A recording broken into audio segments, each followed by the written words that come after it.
Kakapasok lang, nako, lagot na, matindi na to. Martial law declaration para pigilan ang INC rally. Aba. Ayan, syempre, itong balitang ating matutunghayan ngayon ay nagbula kay Malacanang Watch 2024. At ito po ang inyong lingkod na si BT na magbibigay ng reaksyon at komento dito sa video na ating matutunghayan ngayon. At huwag na natin pagtagalin at sabay-sabay na nating panoorin ang laman ng video na hatid sa atin ni Malacanang Watch 2024 at bibigyan natin ng reaksyon ang balitang ito. Pasok! Pag-usapan natin ngayon ang latest vlog ni Atty. Harry. Ayon, syempre bago natin ituloy ang video ito, nais ko nga pala magbigay ng credits dito sa boses na madidinig natin at bibigyan ng reaksyon. Walang iba kundi si General Macanas. Syempre, suportahan niyo po yan, The General's Viewpoint. Pagpatuloy natin. Okay. Yung Si Atty. Harry. vlog niya number 359. Legal ba ang deklarasyon ng martial law para pigilan ng Malacanang ang INC rally sa January 13? Aba? Napakaganda po ang paliwanag ni Atty. Martial law para pigilan ang INC rally sa January 13? Bakit? Bakit pipigilan? Yung rally na yon kung sakasakali mang totoo man yan. Diba? Hindi mo dapat pigilan. Dapat harapin mo ang katotohanan. Let's face the consequences. Diba? Mas maganda nga yan eh.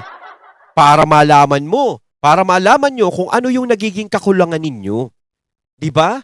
Mas nakikita nyo. Kasi kapag pinipigilan mo yung mga ganyan, ibig sabihin ayaw mong makita yung mali mo. Ayaw mong aminin ang pagkakamali mo sa sarili mo. Diba? Mas maganda na yan eh. Para malaman mo kung paano mo itama yung pagkakamali na nagagawa mo. Hindi dapat pinipigilan yan. Or nakakairita ba na pigilan yan? Kasi syempre, kung ganyan karami yung pupunta sa rally, parang napakadami namang nagmamahal dun sa pinaglalaban dito sa rally na to. Parang sa akin ba wala nang nagmamahal? Parang ganun ba? Atty. Roque, sa 1987 Constitution natin ngayon, dalawa lang ang basihan. Parang isang presidente ng Pilipinas mag-declare ng martial law. It's either invasion, may foreign enemy, or rebellion galing sa At saka loob. Diyos ko naman, yung INC rally, hindi naman magulo yan. Diyos ko. Alam naman natin ng INC, hindi mga magugulong tao yan. Gusto lang nilang magganyan para magpahayag siguro ng suporta or payapang pamamaraan lang. 'Di ba? Hindi naman dapat magdeklara ng martial law. 'Di ba? Bakit magdedeklara ng martial law? Meron ba tayong iniiwasan? 'Di ba? Wala naman eh. Kung wala tayong iniiwasan, wala ka naman dapat ikaganyan. 'Di ba? Wala ka rin dapat ikatakot. 'Di ba? Dahil hindi naman para yan sa pagbabanta sa kaguluhan. 'Di ba? Kung walang ganong kadahilanan, hindi pwede. Tapos, Ay nako, sigurado may mga naguudyok na namang alitap-tap dyan. once nga nag-declare na ang presidente ng martial law, nakalagay sa saligang batas, pwedeng i-review ng Congress ang basihan at pwedeng inolify o ipawalang bahala visa ng Congress ang martial law na dineclare ng presidente. Kung sakaling Congress papabor sa ganun. lumusok sa Kongreso, pwede ang Korte Suprema. So, maganda ang safeguards natin ngayon. Hindi na lang basta-basta mag-declare ng martial law ang isang presidente. So, pakinggan natin ang kanyang paliwanag. Oo, hindi ka tulad. Inagsabi ako na suspicious yung timing ng pag-reorganize ng National Security Council na tinanggal ng Vice President at sa kasaysayan natin palagi naman kasama talaga ang Vice President at saka ang mga dating presidente doon sa membership ng National Security Council. Now, alam mo kasi yan ay advisory Si body, Atty. no? Harry. Pero importante ang trabaho ng National Security Council kasi yung National Security dalawa yan, no? Banta na nagagaling sa labas at kapag merong nalusob, yan ay invasion at banta na nagagaling sa loob na yung gusto magpatumbay ng gobyerno gaya ginagawa ng CPP-NPA sa napakatagal na panahon na o rebellion. Now, yung invasion Malinaw wala namang nagkakaroon ng banta para magdeklara ng martial law. Sinasabi ni Atty. Harry kung meron talagang banta na katulad ng sinasabi niya. 'Di ba? Katulad dati, 'di ba, nung panahon ni Ferdinand Marcos Sr., may mga banta talaga noon nung may mga panahon na 'yun. Kaya nag-declare ng martial law. Pero sa panahon ngayon, wala naman tayong banta. Diyos ko. Paano ka naman matatakot? Kakampi mo na lahat. Kung meron nga dapat matakot dito, yung mga Duterte. 'Di ba? Dahil sila, kiiilan lang yung kakampi nila, taong bayan lang kakampi nila. Oh. Pero malaki pa rin ang taong bayan pag pinagsama-sama yan. 'Di ba? Pero ang mga Duterte, hindi magpapakita ng takot yan. Dahil alam nyo kung bakit. 'Di ba? Kasi alam nila na nasa katwiran sila. Kapag ikaw nasa katwiran ka, hindi ka dapat natatakot. Pero kung ikaw, wala ka sa katwiran at alam mong mali ang ginagawa mo, natatakot ka. Natatakot kang may malaman sa'yo. Diba?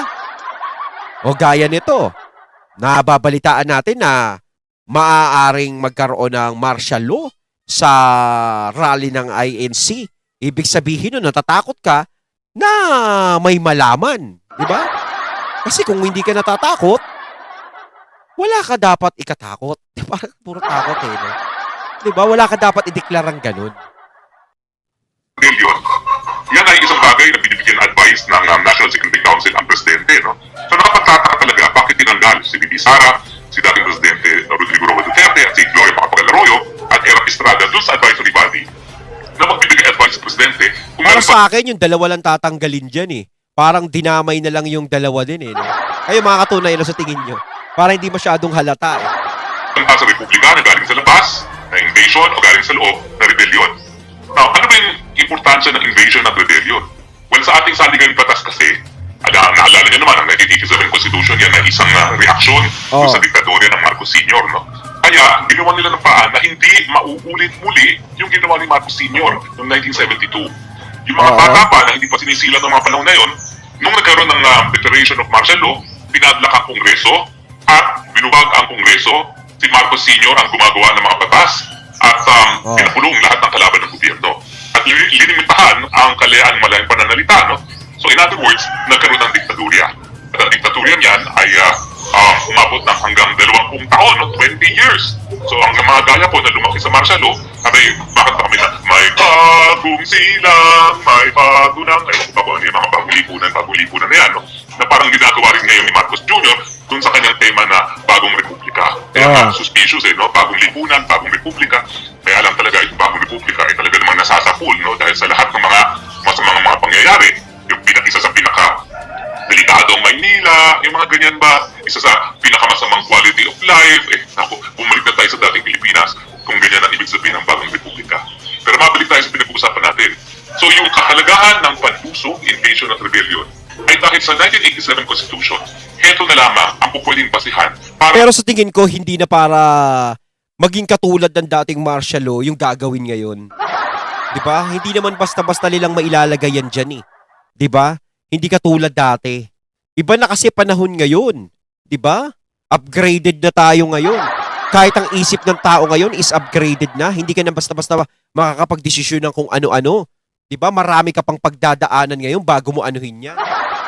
Hindi katulad dati. Tira lang ng tira. Ano ba magiging basihan para magdeklara ng martial law? Ngayon, diba? Wala ka naman. Kinakalaban mo ang gobyerno. Saan? Para saan? Kinakalaban dahil sa pagdadakdak. Nakakapatay ba yung dakdak? Nakakagunaw ba ng mundo yung dakdak? Hindi naman. Diba? Karapatan naman ng mga tao talagang magsalita at magbigay ng komento sa kahit sino. Diba? May freedom of speech tayo. So kung tatanggalin sa atin yun, wala na. Wala nang kakwenta-kwenta at parang pinatunayan mo bilang isang nakaupo. No? Kung tatanggalin mo yung karapatan ng mga tao na yun na magsalita, pinapatunayan mo sa lahat na talagang madumi ang budhi mo, na masama ang ugali mo, na talagang iniisip mo yung sarili mo, ang iniisip mo yung kapakanan mo at hindi yung kapakanan ng bansa. Kung sakaling pipigilan mo yung mga taong nagsasalita laban sa'yo dahil sinasabi kung ano yung pagkakamali mo, na imbis na itama mo, is pinipigilan. Diba? Dapat tinatama mo. Diba? Dapat talaga is marunong tayong tumanggap ng kritisismo. Diba? Marunong kang tumanggap ng bashers. Si Diwata, diba? Tanggap niya naman yung mga bashers niya, diba? Kahit kabash-bash naman talaga siya. magdeklara ng martial law ang presidente. Oh. Kinakailangan merong isang dayuhang bansa na lulusubin tayo, invasion, or meron talaga paggamit ng dahas, ng armas para Tama. patalsikin ang gobyerno. Katura, ibinigyan din ng kapangyarihan na mag-review ng faktual at saka ng legal na basihan para sa martial law, dahil nung panahon ng martial law nga, dumudulog sa hukuman ng mga kalaban ni Marcos Sr., pero hindi naman na-aksyonan ng kanilang mga petisyon kasi ang sabi ng Korte Suprema, yung pagdedeklara ng martial law ay isang political question. Ito raw ang isang kapangyarihan na ibinigay lamang sa presidente at kung kanyang impormasyon na nakakalap ang siyang tanging magiging basihan ng pagdedeklara ng martial law Oh. na hindi po pwedeng paghimasukan ng hudikatura. Kaya nga, nagkaroon ng Iba talaga si Attorney Harry. Oh. pag-abuso sa kapangyarihan. No? At ngayon, para maiwasan nga yung pag-abuso ng Marcos Sr., ngayon, binago. At hindi, ang martial law, merong time limit. Hindi gaya ng ginawa ni Marcos na parang 15 years at ang martial law kasi limit niya yung martial law in time dun sa pag-visit ni Santo Papa. So ngayon, sandali lang ako pwedeng imposition ng martial law. Now, nabanggit ko rin na yung pagtanggal nga doon sa mga presidente, dating presidente at si Inday Sara, parang wala nang pakialam si Inday Sara at ang dating presidente kasama si Presidente Digong doon sa mga bagay-bagay na po pwedeng adviser ng National Security Council, lalong-lalo na kung merong invasion o merong rebellion na basihan para magdeklara ng martial law. So sa akin, tinanggal nila yung balakid para doon sa pagdedeklara ng martial law kasi ngayon, lahat ng mga miyembro ng National Security Council loyal at kakampi ng presidente. Sino ba naman ang tataliwas sa opinyon ng presidente kung siya ay magdedeklara ng martial law dahil sabi niya Kumbaga parang dito is unti-unti nang tinatanggal lahat ng may posibilidad na kumontra sa maaaring mangyari. 'Di ba? Aba, kung idedeklara yan is napakapangit. 'Di ba? Wala naman talagang banta eh. Parang ang nagiging sinasabi mo lang siguro sa isip mo na, uy, banta sa akin to kasi magpapahayag sila no kung ano yung nakikita nila ngayon, 'di ba? Para talagang ang naiisip natin ngayon is parang bawal na magsalita, bawal na magpahayag ng damdamin. Eto ba yung gobyerno na gusto natin? Syempre hindi. Eto ba yung gobyerno na ipinangako nyo sa amin? Syempre hindi namin gusto ito. No, bakit yung pinapangako nyo nung una ay hindi nyo matupad? Kasi kung matutupad nyo yan sa mga sarili nyo, yung mga pangako nyo sa taong bayan, wala kayong madidinig na hindi magandang salita sa mga tao na nagsasalita laban sa inyo. Ganun lang yun. Ngayon, kaya sila nagsasalita ng ganun dahil may nakikita sila na hindi magandang ginagawa o hindi magandang nagiging desisyon ninyo diyan sa posisyon ninyo na nakakaapekto sa taong bayan. 'Di ba? Hindi naman po kasi pwede na gutom na ang isang tao, nahihirapan na ang mga tao, pero patuloy pa rin kaming ngumingiti sa mga sarili namin. Diba? Napakahirap naman ng ganun. Sa ating gobyerno, kailangan magdeklara ng martial law. Now, ang tanong, kaya ba talaga at legal ba talaga ang pag-i-impose ng martial law para mapigil ang isang malawakang rally gaya ng Iglesia ni Cristo? Well, ang sagot po, hindi. Kaya nga po naamendahan ang ating saligang batas. Kung maalala nyo, yung martial law ng 1972 ay dahil bigla raw inambush si JPE dyan sa Wakwak. At ito ay pang-ambush daw ng NPA, kaya nagkaroon ng martial law. Una-una, ngayon hindi po pwede yan nabasihan para magdeklara ng martial law. Bakit? Kasi yung assassination attempt, hindi naman yan outright rebellion. Dapat malawakang paggamit ng dahas para patalsikin ng gobyerno. So, yung mga intrigang ganyan, hindi Tsaka wala naman gagawing hakbang yung INC na ganyan para patalsikin ng gobyerno. Mariosep, masyado naman silang advance na nakakapag-isip sa gagawin ng INC. Ba't sila natatakot? Diba? Wala naman kayong dapat ikatakot. hindi maging dahilan para sa martial law. Now, kasi alam nyo anong kahalagahan ng deklarasyon ng martial law? Kasi nga, magiging temporarily, ang commander-in-chief, ang presidente, ang siyang magiging mamumuno kasama ang militar. Kasi kaya nga martial law ng military. No? Now, dahil ang paggagawa ng rally o pagsasaganap ng rally ay hindi basihan ng martial law, pwede bang gawin pa rin yan? Pwede. Kasi pwedeng sabihin nila, gaya ng ginawa ni Marcos Sr., na nagsabuatan na ang mga tao sa rally at yung mga tao na gustong patalsikin ng gobyerno. Kasama ng ilang mga miyembro na hukbong So, sandahan. pwede palang Kapag ganun. yan ang nangyari, sasabihin nila, merong rebellion. Miski wala pang malawakang paggamit ng dahas laban sa gobyerno. So, para nagiging advance na sila, kahit haka-haka pa lang, magkakaroon na yan. Parang tamang hinala na, ganun. Oh, hirap naman. At dahil ang National Security Council ay lahat kakampi ng presidente, siyempre, lahat sila mag-a-advise, sige, mag-impose ka ng martial law. Now, ang tanong, legal ba yan? Sa tingin ko hindi. Pero dyan papasok kung bakit dinoble ng presidente ngayon ang budget ng Kongreso at ng Senado. Diba? Tinaasan ng halos sa doble ang budget ng Kamara at saka ng ang Senador. Pagkatapos, binigyan pala sa katutak na akap na sila lang ang magdidistribute, no? Hindi gaya ng mga AI. Okay, so ang sinasabi ni Atty. Roque, walang legal na basihan na mag-declare ng martial law para pigilan ang walang Iglesia legal. ni Cristo rally. But pwede nilang gawin. Pwede nilang gawin. Kung gusto, maraming paraan. Kung ayaw, maraming Dahilan. dahilan. Okay, so, dalawa lang kasi ang legal na basihan para ma-declare ang martial law. Yun lang invasion, galing sa labas ang kalaban, or rebellion, galing sa loob, kagaya itong So ginagawa. ito parang iisipin nila na rebellion ito. Yun yung pangalawang dahilan. Kapag inisip nila yun, masyado silang advance masyado. Talagang gusto lang talaga nilang pigilan yan. Gusto lang talagang pigilan. ng CPP, NPA, MDF. So, wala namang malakas na puwersa ng makakaliwa, kaya walang matatawag na Diyos ko, rebellion. kahit nga yung mga makakaliwa, alam naman natin kung kanino nakakampi.